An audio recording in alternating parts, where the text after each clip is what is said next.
Thank you, Rob. Thank you. Simona earlier spoke about her granddad who died from an asbestos-related disease, and that disease will kill 2,500, 3,000 people this year. So it's after Doug, is at the back there, Doug, who works for Central England Asbestos Support Group, would like to say a few words. Doug, thank you. Thank you very much for inviting me along. I'm very sorry I missed the start of today's memorial because I had to prepare papers for this afternoon because I'm going to see somebody and marking Workers' Memorial Day with him who has lung cancer caused by the work that he did. And he's self-employed, so he can't get the time off during the week in order to see us, and has to see us at his time on a Saturday. And if anything brings home just how heartless today's labour conditions are in terms of treating those who've been made ill by the work that they did, I think that does. I want to speak very briefly about the asbestos crisis that we have in this country and across the world.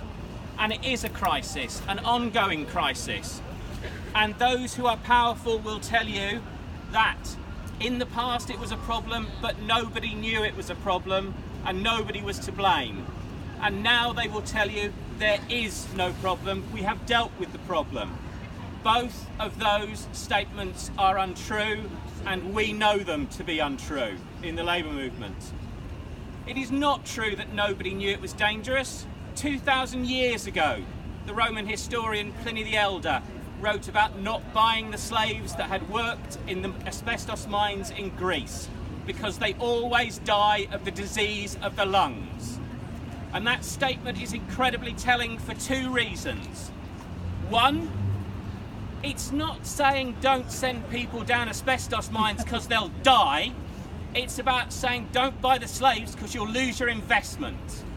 And if anything underlines the way in which money has lied, money has controlled, and money has manipulated the asbestos market across the world, that does.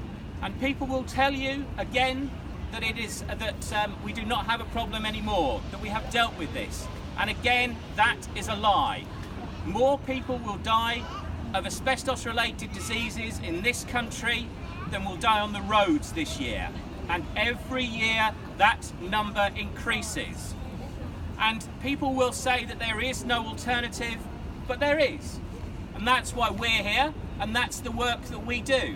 Because we know that if we educate and organise and campaign, then we can see an end to this crisis, and we can see as close as we can to justice for people who've been affected by working with asbestos. And 10 years ago, that's what the West Midlands Hazards Trust decided to do. They decided to set our project up in order to help people. And they did it for a number of reasons. They did it because the number of people suffering was increasing. They did it because the statistics were showing the problem was getting worse year by year. But more importantly, they did it because they knew people who'd been affected. And one of those you've heard about earlier on, Donald Peacock, whose son promised him that he would do what he could in order to make sure that nobody else had to suffer.